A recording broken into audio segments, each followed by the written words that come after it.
Is it on go or is it on 3 or is it on 1? Problematic. I'm Marquise. Problematic. Problematic. Cookout podcast. Here, Ciddo in the building. Problematic. It's your boy Juju. Problematic. Cookout podcast.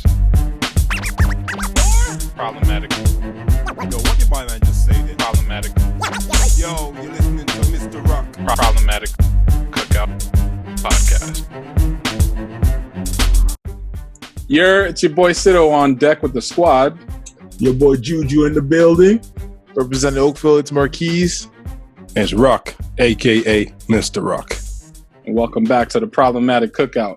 Here's another installment of the intro series where you get to find out more about the Brooklyn man himself, your boy Ciddo. Let's see what today's cookout is all about. So we got to start off with a little bit of sad news. As you guys know, we recently lost a real one. The King of Kings, Chadwick Boseman, has passed away, 43 years old, due to colon cancer as of Friday. And, you know, as a avid Marvel fan and viewer, I've watched Black Panther like 20 times. I bought it on like all different platforms. It's crazy. How does this make you guys feel? Because I'm pretty hurt right now. What do you think, Marquise? What do you think? Man, I'll be honest. Like everybody's gonna say, it was a big shock. It was a huge shock. Yeah. In my opinion, man, I feel like that's so tough. This guy was going through so much, and nobody really knew. Yeah, He's toughed it out for how many years? 4 years? Yeah, like 4 years. Yeah, 2016 he was diagnosed. And it's crazy because he never stopped working. Yeah, this guy never stopped working. That was before all the stardom too. It was just, man. Yeah, so man, that's a tough loss. I mean, for the entertainment community, even for us as pretty much our first black superhero. That's second. You gotta give Wesley Snipes his credit. True. You know what? Wesley Snipes is very well forgot about. A lot of people forget about Wesley Snipes and what he did. There would be no Marvel right now without Wesley Snipes, bro. But right now, it's pretty rough to see Marvel continue without Mr. Boseman, man. What do you think, Rock? It's one of those ones where like I'm like sometimes I'm gonna show my age and stuff like that, but like when you look at characters that are superheroes, you have a certain feeling as to like these people are gonna survive forever, right? Even though it's a made up character or whatnot, but you kind of still relate yourself or you relate that person to who they are on the screen. So when they actually pass or something happens to them, you kind of like, it's a bit of a reality check sometimes, even though we spend our time sitting down watching movies to kind of, get into that character or to get into that zone. When something like this happens, it kind of brings you back to reality. And the reason why I say, I'm looking at this from an older perspective is, say, for instance, Christopher Reeves, who was Superman. Yeah. Like when he had his fall off I think it was off a horse. Yep. And he was paralyzed from the neck down. It's kind of like, what? Man. Superman's paralyzed? So it's kind of those things that we relate, and we have these, these characters as someone that we look up to in a sense, and we, draw power from ourselves. And then when something happens to them, it's kind of a real shock to the system to think about, things deeper than what's on the screen and how it relates to the real person behind it, even though he wasn't really pushing himself out there in the environment and stuff, but he was still doing things. He was still working with charities and, bringing awareness to certain areas of, areas of struggle. So yeah, it's quite an eye opener, and it's another one of those moments where you self-reflect and think about things that you're going through or things that other people around you are going through. Even though people walk around and smile every day, you never know what illnesses and things that they have of their own to deal with. So just taking that into consideration.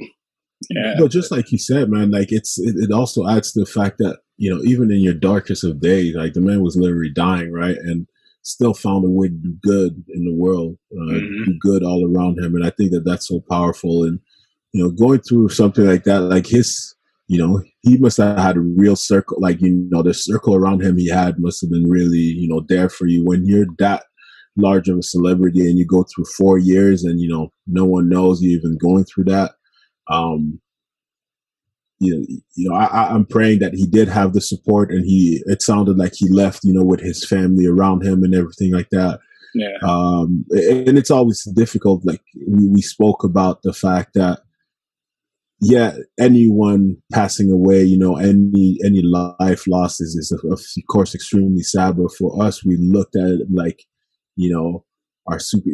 I think that the movie Black Panther really changed. Like it gave the Black community some sense of pride, like a different kind of pride that we weren't necessarily used to. Like we're the hero here, and so it's a very difficult loss. Like I remember him; he was in the movie Draft Day. That's when I remember Chadwick Boseman from. So way back when he was almost nothing.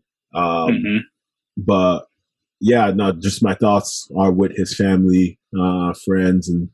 I do. All I got to really say is rest in peace, man. Yeah, I think all of us here at the Cookout could agree.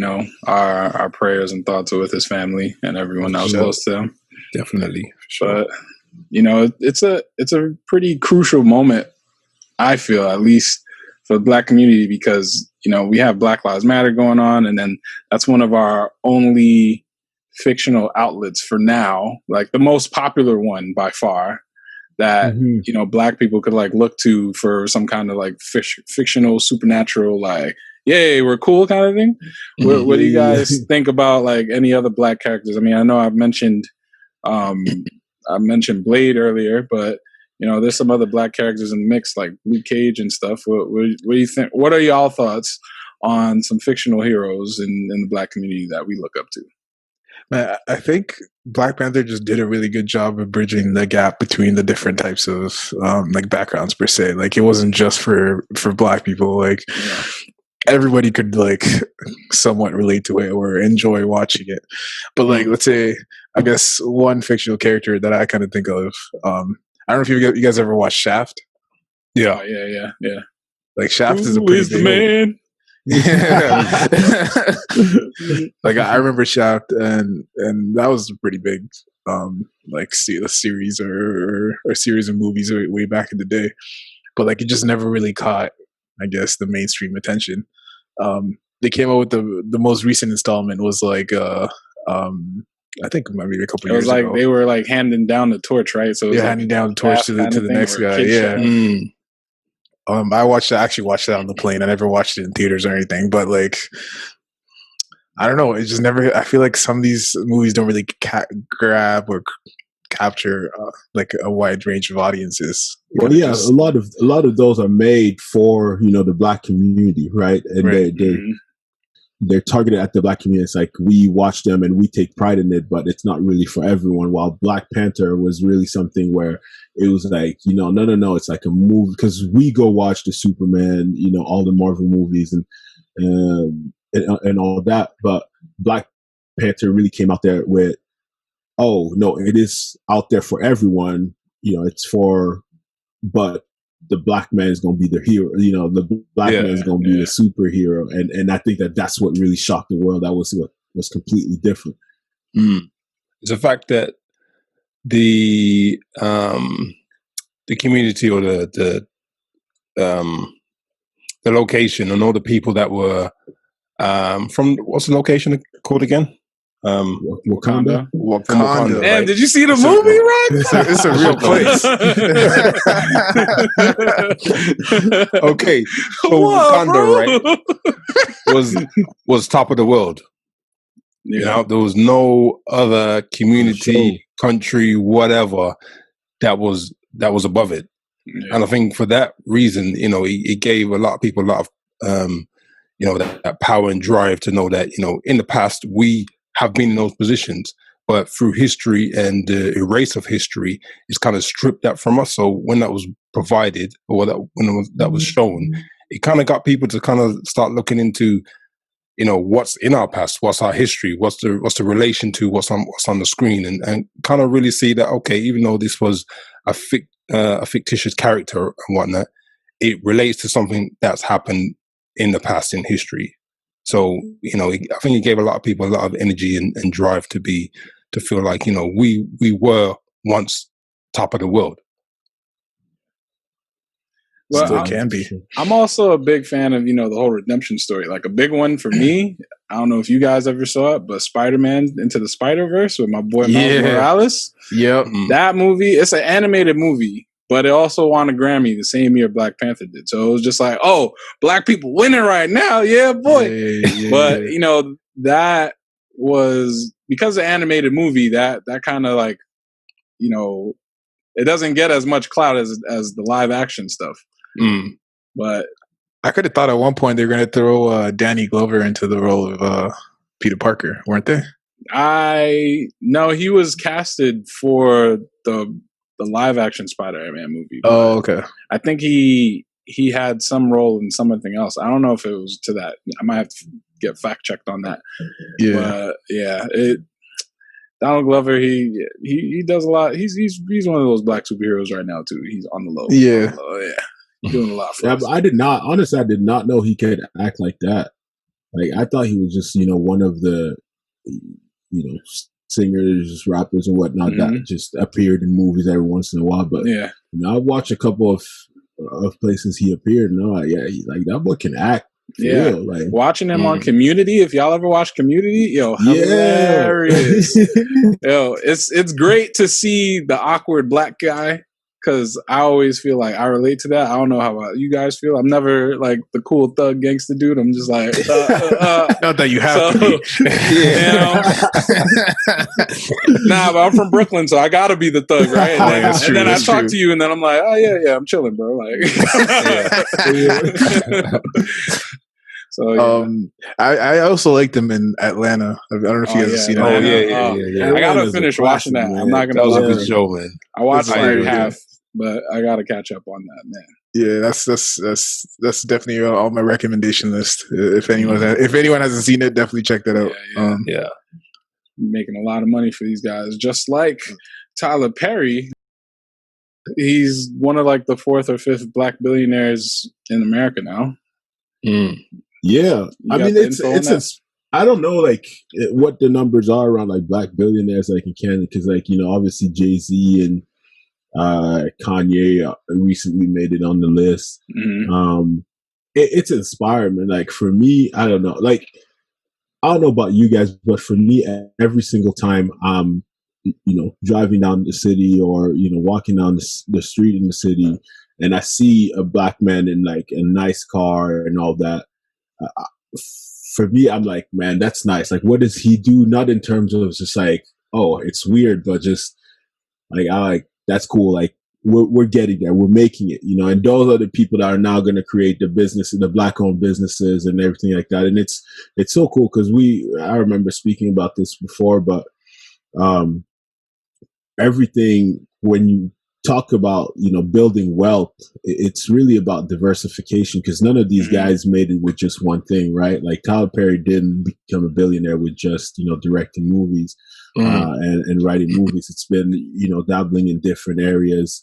And the same thing with, Jay-Z with Rock Nation, having brand deals and all of that. And then Kanye, obviously, with the clothing line, the rap and everything together. So it's very, very inspiring. And Tyler Perry, I think it adds another layer, because if you know his story, he comes from like absolutely nothing to, playing the role of a woman in movie, he just taking off the energy from his aunt and shit like exactly, that. Yeah. Like just taking any role he can scrap together. To like now being a billionaire, and obviously, always believing in yourself, but kind of betting on yourself. And, there's a few stories like that, that are out there of people that were at the lowest of lows, The Rock, one just like that, but, truly inspirational. And for a black man, I think that it just gives me that drive and that want to replicate that. Plus, his studios is on the plantation, which is pretty cool. So, but Tyler Perry's been grinding for years, though. Like he's been making a lot of shows, a lot of films. Yeah. You know, it's crazy work ethic, I'd say. Yeah, gotta really develop that. Yeah. So speaking about inspiring to be billionaires and stuff like that, y'all heard about this Apple and Tesla stock split? Did y'all buy y'all shares? Man, I already know. Why you think I got the Steve Jobs?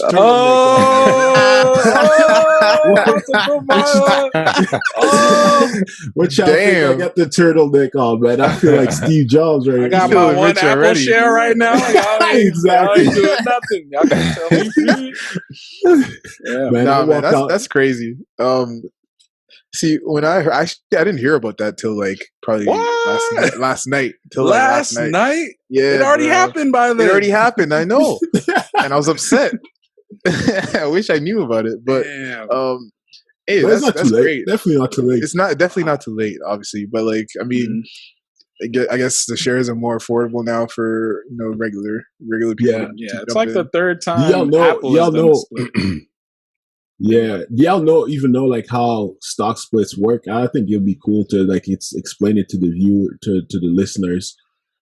Yeah, I definitely do. Should I go for it, or you want to go for it, Juju? Man, go for it. So I'm gonna follow your lead. So when you have when a company has a set number of shares that are out in the marketplace for purchase or selling or total that make up the ownership of the company, right? A stock split, they basically try to do a ratio where they just drive the price of one individual stock lower and give you the appropriate split price. So that way they encourage more investors to buy at the lower price, because Apple was trading at like 500 and now it's down to like 130, but there's more shares in the marketplace. So you don't actually become richer. You're supposed to have the same amount of value as long as you had the stock before the split. But now that it's cheaper, it's easier for you to buy more of it, and they do want to entice more investors to invest. So that's usually a strategy that companies use to encourage more investing. So I mean, they don't really do it for us as much as we would want to, but they do it. They do it because they want the cash, right? But like they're usually, when they have like liquidity, like they want more liquidity, they want more cash on hand. What they'll do is like they'll split the price of the share. So when you say like the stock isn't worth more, so let's say you owned a stock of Apple before and it was worth $500. Now you have 4 stocks. 4 Apple stocks who are worth like 125, 130, whatever it is. Yeah. So they just split them up, meaning that there's more people that can afford it. There's more people that can go into it, but there's more shares out there, but there's not, they're valued so the company's technically valued at the same amount. But since that drives a lot of people to buy the stock, hopefully it makes the company value go up. And what they say is that if Apple keeps following the trend that it has for the last, 20 years, like 15, 20 years, like there's no showing of like Apple ever stopping and capping. And they did the same thing for Tesla. And Tesla, like for them, I think that when you talk about value, with all this talk about like self-driving cars and flying cars, and like if you think about futuristic, I don't think that like their growth is stopping anywhere, because that stock was valued at almost $3,000, right? So true, but I think Tesla's more of like a hype beast trend, in my opinion, because you look at Apple. Back in the day, I remember Apple saying something back when U.S. did the Mars rover mission for the first time. They were like, "Oh, we have enough for like 70 Mars rover missions." That like we could that's how much money we have in the bank right now.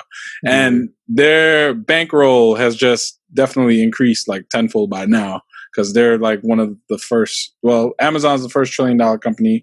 Apple's not far behind. But when you look at a company with such cash reserves like that, nothing's going to happen. Tesla, on the other hand, how'd that Tesla truck do?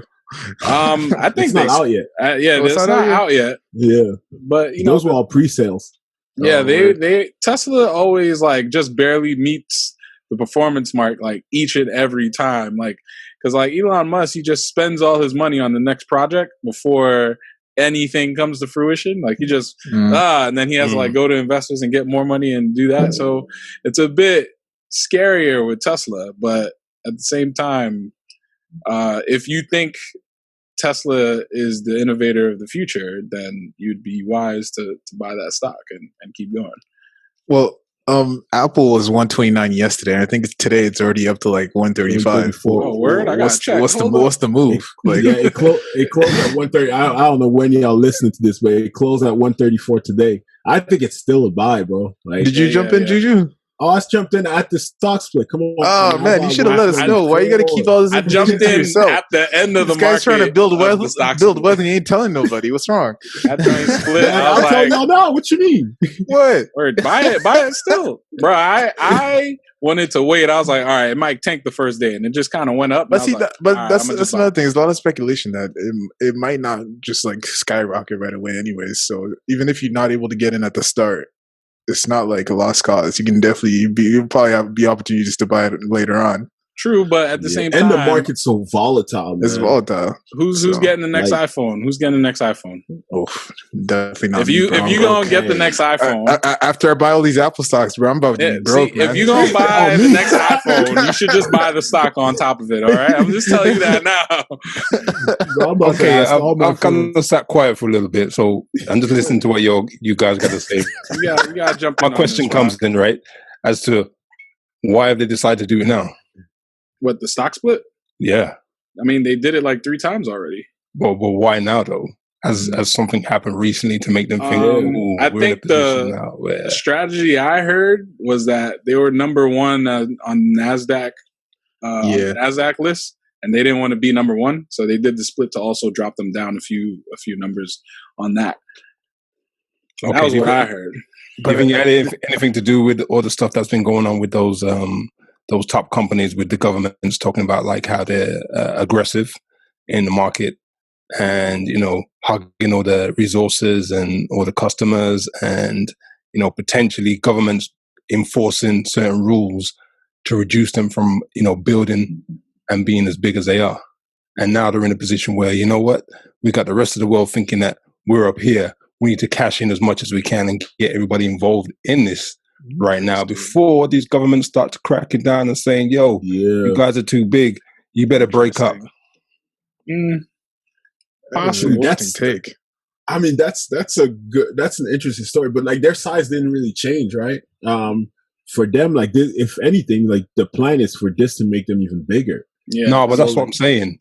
It's now is an opportunity. Let me go in there and get everything I can now. Right. And get the value before they say, yo, this company got to be split into like 8 different companies. Right. And then there's 8 different companies that have a bigger value because everyone's like invested into it. So you gotta take a cut in this and that company, whereas before you were just in one. Now your shares are split even more because you are invested in a smaller company that might do well, might not do well, might open up competition to come in and take over that sector. So, but usually when stuff like that happens, the Apple is known to like actually pay back investors for when nonsense like that happens. Because like I remember there was like a few years ago when they had like a really bad quarter, and they were just like, "We're just going to pay you guys back a dividend just to cover our bad performance." And it wasn't that bad. It's not like they went negative. It's just they didn't hit the mark that they did.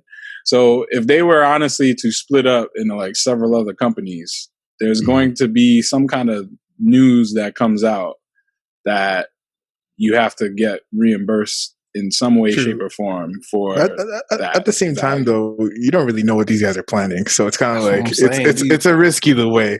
I'm gonna just be chilling with my 3 Apple stock because that's all I can afford. Yeah, I got my one. It's like this. I didn't put my life savings in there. You own a store, right? And you got packets of crisps or chips, as you guys call them, right? Yeah. So I decide, what, I'm gonna bag them up, and I have bags of 10. And I'm realizing, I've got all these stuff in the back. I got new ones I want to bring through. I got all these other, different flavors and stuff. And I can't get these bags open. I can't get them sold, sorry. So I'm going to split this bag and I'm going to sell them individually. People will come in and say, oh, I have one of those and one of those. I have an extra one of those because it's cheap. Let me just put it in the trolley. Yeah. So it opens up the doors for other things that they got going on in the background. And I think, you know, a lot of these companies, they'll show you what they want to get you enticed and get you involved in it. But they got some other stuff coming in the background, which just ties people in. It might be ethical, might be unethical kind of stuff. And by the time you're already invested into these companies, you know, you're funding, I'm not saying you guys directly, but you could be funding things that might not be in our best interest going forward to the future. You know what I mean? Yeah, but that's the crazy part about, like, you know, the stock market as a whole is that, you know, you can be like invested in all that, and then one scandal comes out and of like this company being involved in like something unethical, and then bam, like, you know, that stock like kind of like goes down the drain. But I think that at the end of the day, like, this is a very large, you know, company that's been in business and very successful for a long time. So all you can really do is, you know, I don't think that a stock split is that strange. Not, you know, no matter the timing, like, it has to be right timing for the company. So I don't think it's like that strange of a thing to do. You know, why they do it? That's my question. But if with that thinking though, I feel like if you're gonna invest in something, you have to invest in something you really believe in. Because, for example, I could invest in, you know, U.S. private prisons if I wanted to, but I'm not gonna do that. Like, I don't bangs with those.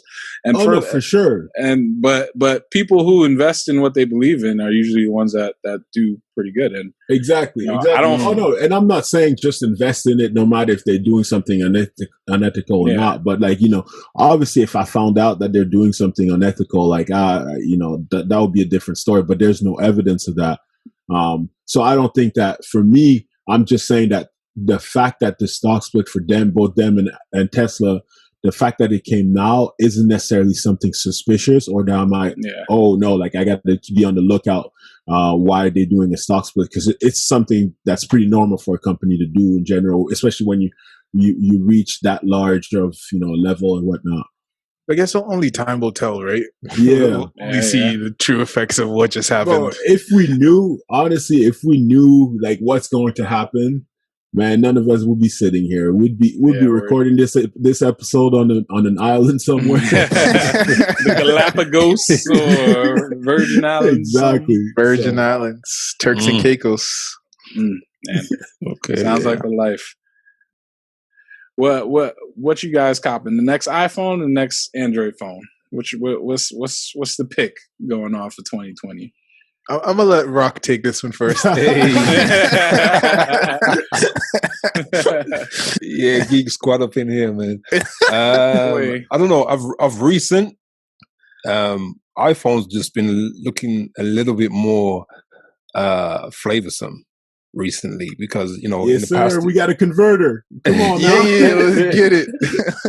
It's more so because, you know, in the past, iPhones have been very restricted and you couldn't do what you wanted to do with it. But now they've started opening up the platform to do so many other things with it. Like, they're stealing things from Android and bringing them over. Sure. And, you know, even though I'm a Android mobile or cellular user, smartphone or whatever you call it, I still have a Mac. I still have an iPad. I still have AirPods. Because they're already committed. Good stuff. Those things. Come on over to the team. Come on over, bro. So now I'm kind of like, it's looking more interesting. It's looking more tantalizing. You know what I mean? Yeah, we just drafted Rock to the team. We're good. The only thing is, the only downside is I've been a Samsung Note user for the last 10 years. Man.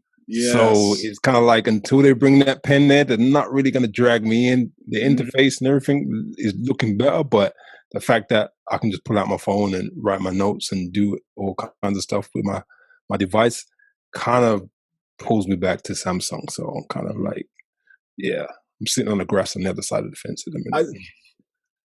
I think for me, like, I'm just like, I feel like I'm just not techie enough to care about any of the like, you can't do this, you can't do that. Yeah. Like, for me, I just look at an iPhone now, I'm like, yeah, this is it. It's like it's a phone, it works, I'm good.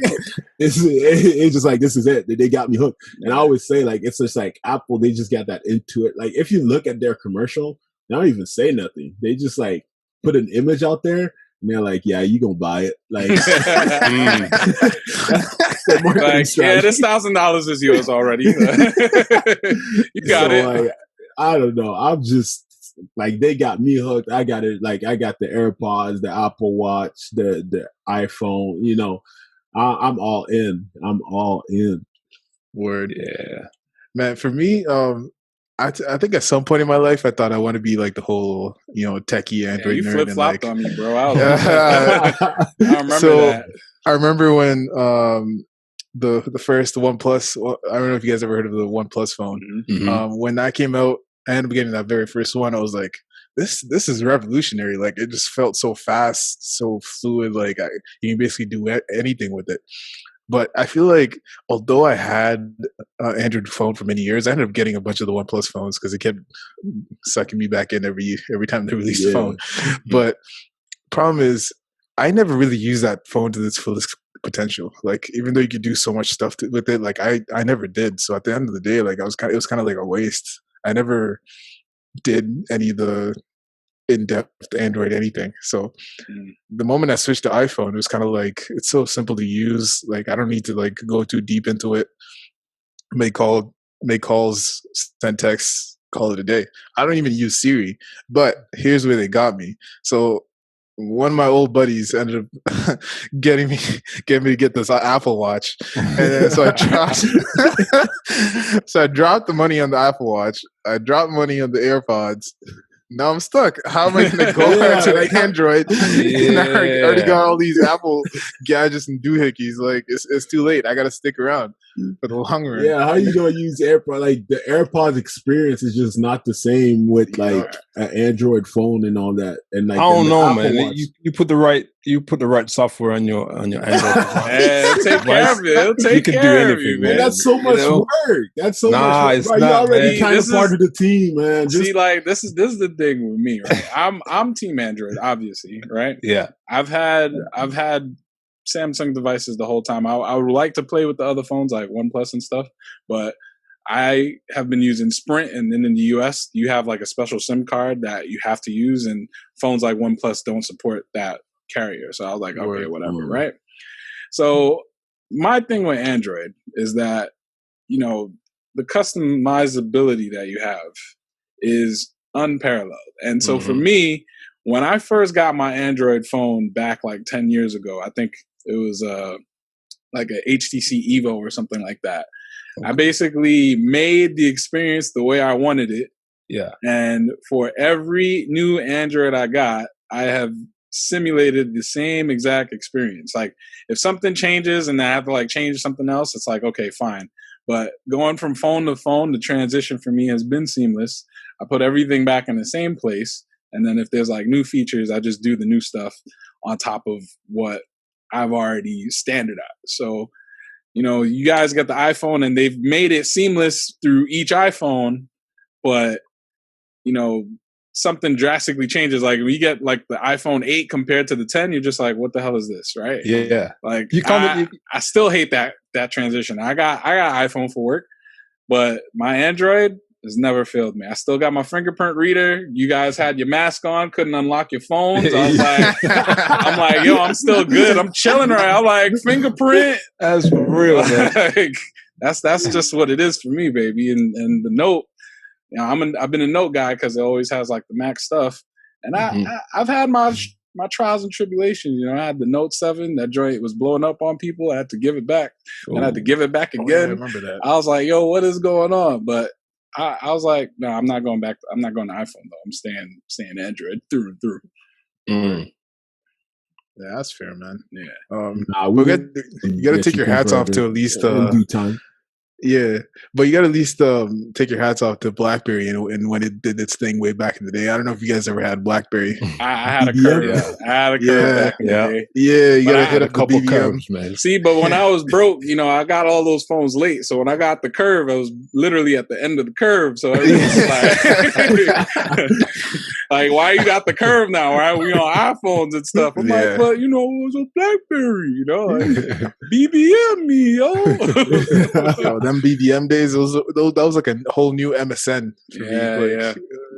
It was like AIM. back to the MSN days. Y'all ever had sidekicks?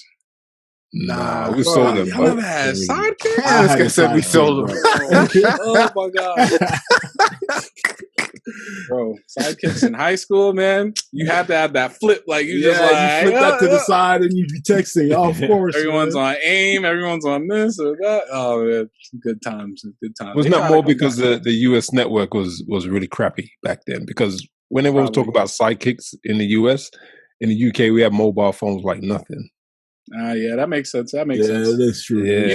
We're a little behind on the innovation in the US on the cell phones. I'll admit that. But it was a trend for us. We were like, oh, it was either you had Sidekick, BlackBerry, then the iPhone came out, then Android came out, and it's like, oh, we lit. So yeah, your boy Ciddo. I'm a tech nerd. I watch anime. I play games. Basically, when I was little, somehow I fell into the right part of tech. Like, I had a computer that was broken. My cousin put like a password on it. He ain't remember. Couldn't get into the computer. And I was on the basketball team at the time. My coach was like, yo, if you could bring the computer here, I could like wipe it for you or whatever the case is. This is back in the day when computers was like 50 pounds. Laptops were not really a thing. Joints was heavy as hell.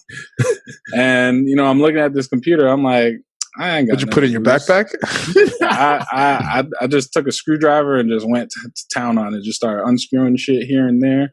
And luckily, I ain't break nothing. So I was like, and then I put it back together and it was still working. So I was like, okay, I think I got something here. So I took it apart and I brought the pieces in bags to school. And then I looked at my coach. I was like, "Hey, coach, I got my computer." He was like, "Pieces." He was like, "Oh, word. All right, let's let me wipe that up for you." He's like, "All right, cool. Give me like 20 minutes." I'm just like, boop, boop, boop, boop, boop, boop, boop, boop. Put it back. He was just like, "What the hell is going on here?" And I did that, and he wiped it for me, and then he looked at me and he was like, I think you're gonna go good. You're gonna go far with this stuff. So he gave me like all the software he used to like wipe my computer and stuff. And then I've just been a tech guy ever since. It was like I was going through computer after computer, scavenging parts. Like, oh, I need a hard drive here, this hard drive there. I lost my music library like 10 times. I had to like re-download that bad boy. It was a crazy good time, and I stuck with it. So I was in high school. I'm like still with it, and then ended up getting the job and. Somehow I'm like traveling the world fixing computers, and I'm like, this is awesome. So a lot of my friends are just like, yo, Sid isn't even from Brooklyn anymore. He's like part Canadian because the travel was so much. Represent. I was in Toronto more than I was at my own house, and I was like, what is this? Like, what is going on? So because of that, I've met a lot of people from a lot of different places. Got a lot of friends in those areas. I was just like, yo, Sid, when you coming through? And, COVID has clipped my wings, so I've been home the whole time. So I haven't been able to really see anybody. But, we were able to start Problematic Cookout. And, I'm hoping that you guys could see me on here and we could get it on and popping. And once lockdown lifts up, we're doing an episode together in Toronto. Just got to figure that out. Yes, sir. I'll be back around, guys. I'll be back around. We sure do miss you, and the nights of attempting to get into apartment 200. But this illustrious place, but yeah. But like Ciddo, like tell me what for you, like what's kind of the ceiling, or like what's next? Because for me, working in sales with people, a lot of people like you, like are you more headed towards would like to be, like a CIO or managing people, dealing with large projects, or do you want to keep being in like the nitty gritty and actually doing like getting your hands dirty and doing the work? Because I see a lot of people doing both, being deep into their career, but still they're like, nope, I don't want to go this management route and with all these promotions, because I don't want to be a people manager. I want to actually do the work. Yeah, so for me, it's like a mix of the two. When I went to college, I thought being a CIO would be really cool. And, I was always like, yeah, I want to be in the trenches, like ripping the server apart, because that stuff is kind of fun. But it's also kind of easy. Like, it's not that difficult to get to the point where you're doing that kind of stuff versus doing the management stuff and doing the software stuff and yada, yada, yada. I feel like I've reached a point, not that I'm at this point myself, but I could see that there will be a point where I can't keep up with the new technologies as they come out.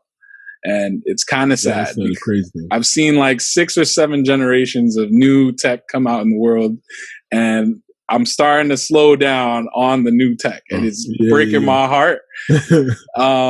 So on one part, I really want to be that guy who's still like doing all that stuff, but I don't think it's feasible past a certain age, because, if a couple years I end up having like a family and kids and stuff, I can't dedicate as much time as I would need to try and learn the new stuff. But I would still like to be responsible in some way of facilitating and managing and deploying new systems. So I prefer to go the management route. So I'd like to be some kind of CIO or some kind of high-level executive at the end of my career, where I'm managing all of the infrastructure and all of the people in the IT department for some organization, whether it's an organization I made with my boys and made myself, or if it's something that's already well known. I don't know yet, but that's where I want to be at the end of my career. Just be like, hey, let's do this new thing that's come out. My team has advised against X, Y, and Z. Let's try and do this, and like deploying that in a effective and efficient manner. That's how I want to be, and that's how I try to carry myself as much as possible.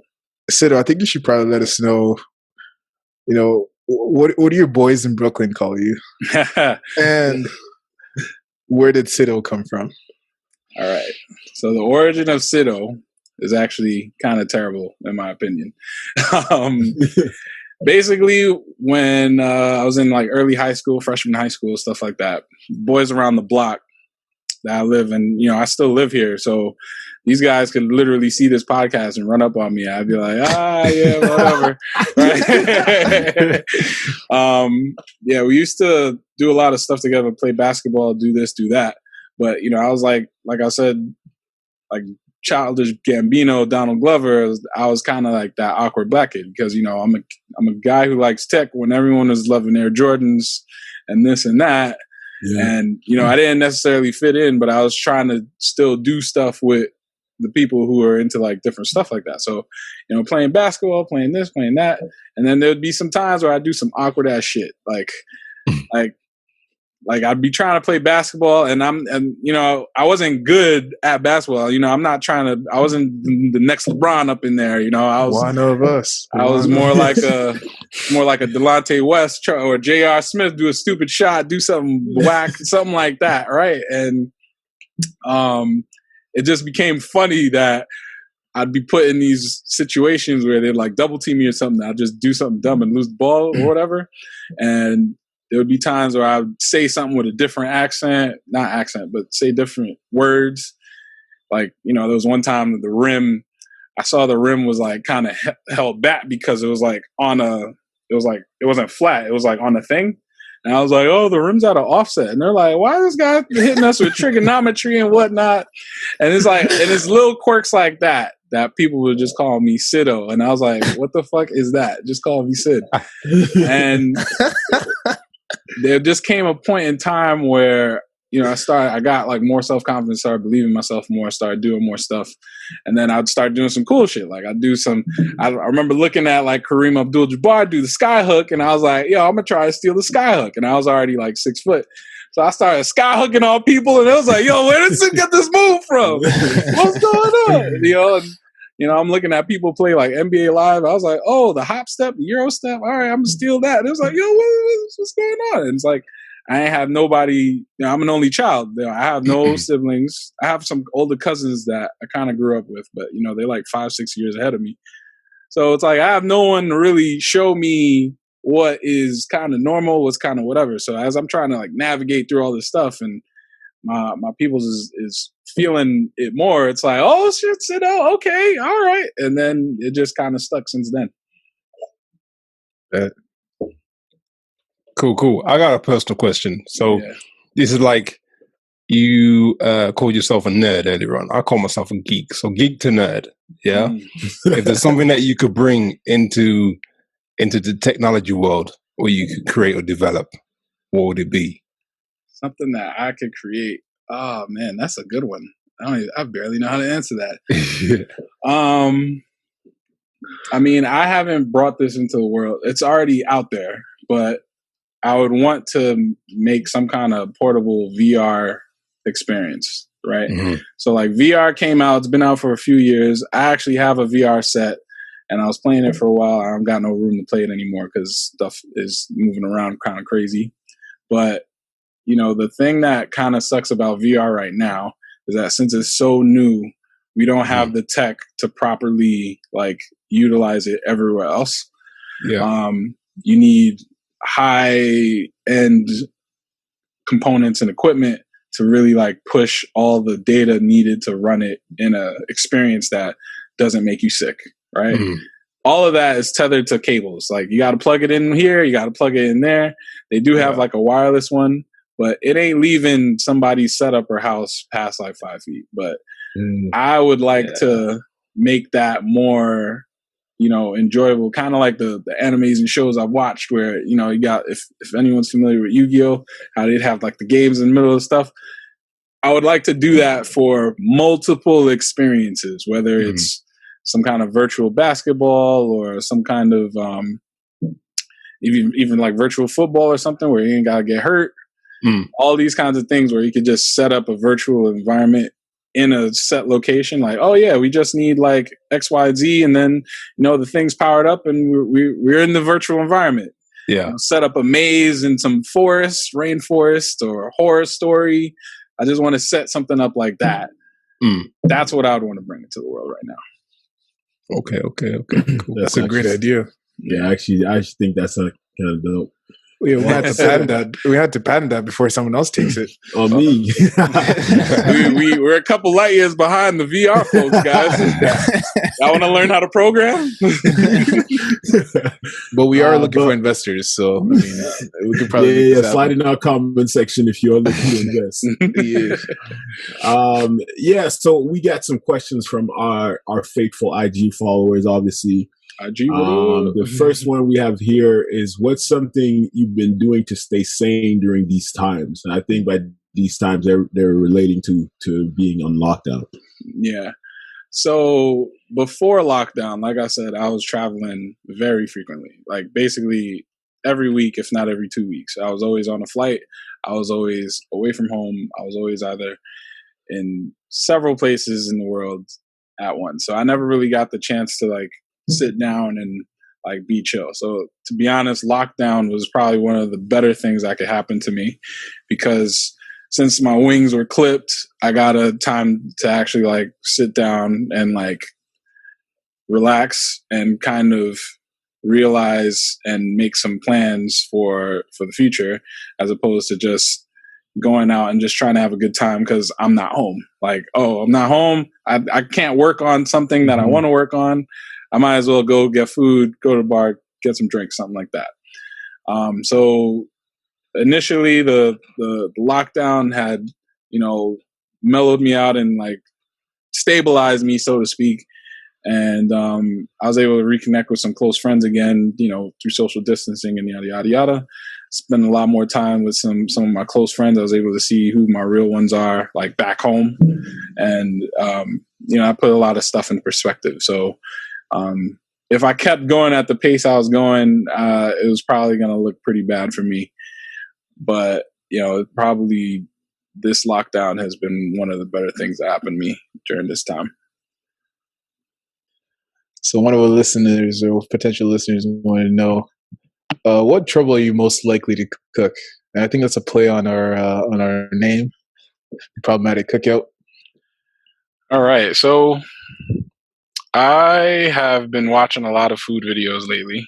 To be honest, I was always watching food videos on things like lunch and stuff like that. And I got some culinary skills from the college days, so I could bust up some good stuff. Most recently, my friends that I went camping with recently, they said they had the best pork chop they ever tasted in their lives. So I could bust down a nice pork chop. I could bust down some Haitian food, some black rice, we call it diri avec noix, John actually. John's a mushroom. Yeah, I got a couple other random things that I can't let the cookout know just yet. Y'all gonna have to taste it for yourselves eventually. Word, but I guess what I personally want to know is what's good with the mac and cheese. Oh my god! Which way you want it, man? You want it American style? You want it down south? You want Haitian? Like I got all three of y'all. Did it. Yeah, I think all three of us gonna have to make this man some mac and cheese. And, I feel like we can even soup up the craft stuff just so you can enjoy it. How bad? Yeah, so you can see the difference. Oh my god! All right. Okay, I got a question for you from IG. Mm-hmm. So have you ever thought about moving to Canada as you've been here so often? Bro, there's not a day that don't go by where I don't think about going to Canada. You all see the state of America right now? Hey. I'm just like, yo, is this the time I just take everything and go to Canada? Like, will they let me in? What's going on? There's a lot of stuff between the two cultures. For me, the thing that holds me back from really like taking the plunges, I gotta take care of my mom, and the situation that is here with mom. It's like if I go to a whole other country right now, it's just like my mom's just high and dry, and I can't like take her with me. So, that's the main caveat that's been stopping me from going anywhere than sticking home to Brooklyn. That's not to say that will always be the case, because if I'm lucky, the situation will change soon enough, and I'll be able to actually like really think about it on the table. But yeah, Canada is always on my mind when I want to go somewhere. So yeah, I hear where you're coming from. From an only child to an only child. Yeah. So I kind of feel the pressures of having to look out for your mom and stuff like that. So I just I've had the opportunity to take that move and make it over here. So yeah, but I hear where you're coming from, man. Definitely envy that. But soon enough, guys. Soon enough, yeah, man. Make some moves. I applaud that, man. Gotta take care of the moms, man. Yeah, for real. Keep doing. All right, I have an interesting question here from our IG people, and I don't know if you'll be able to answer that. But if you had to rename yourself, what would you name yourself, and why? Rename myself, man. I don't think I would rename myself, because Sid, maybe the nickname. I didn't really want the nickname back in the day, but now I'm like cool with it. But Sid in itself is so unique. I've only met I've never met another Sid with the same spelling as me. So I was like, nope, not that Sid. Nope, I'm a different Sid. Nope, don't put me in that. And then so when people try to call me Sydney, I'm like, no, don't do that. Like, I'm not short for anything. That's just my name. Yeah. So, I don't think I would change it. I think my name's pretty dope as it is. I think it is dope. Just the fact that like you're like, it sounds like it's a short for something, but it's not. It's not. Yeah. I feel like that's so. It's really easy for people to remember me if you're bad at remembering names, and I always do something kind of quirky or stupid where you will remember who I am. So. I wouldn't change that at all. Nah, I'd stick to Sid. Yeah. So, Sid, if you had any tips you can provide to those who would like to break into the IT industry, what would you tell them? It definitely depends where you're at in life, right? If you are, if you already done college and stuff like that, and you're just trying to break in, I would say try to do some kind of boot camp. if you try and build a computer, every computer person should try to learn to take apart a computer. I'm at the point where it's like Legos for me, and it's not very hard to get to the point where it's like Legos, because the new stuff that keeps coming out just keeps getting streamlined and getting put together. If you're trying to get a job in tech, definitely do some kind of coding boot camp. If you're in college, take a programming class. I'm at the point where I believe everyone should take a programming class. Like, it should be part of the regular curriculum of like going to school and stuff as early as high school. Just because the practices and principles that you learn on like doing stuff in parallel and yada yada yada, that stuff makes you a better like thinker. And I apply that stuff to a lot of different aspects of my life. So if you're in high school, take a computer programming class. If you're in college, take a programming class. If you are not trying to go back to school, do a boot camp. Okay, cool. I got another question for you. I had another one before this one, but I really want to get this one in. Yeah. So I'm scared. The question is, Sid, why are you such a sick geezer?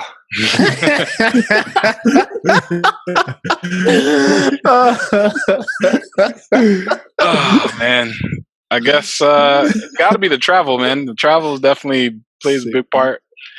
Getting to meet different people of different walks of life, doing different things, puts a lot of stuff in perspective. And America, Brooklyn and New York City especially is like a cultural melting pot where you get to meet a lot of different people in and of itself, but to actually like see how the different ways of life play out, because New York is fast as hell, guys. Like, before a lockdown, it's like any time of the day you can get anything you want. You got to keep doing this. You got to keep hustling. You got to keep grinding.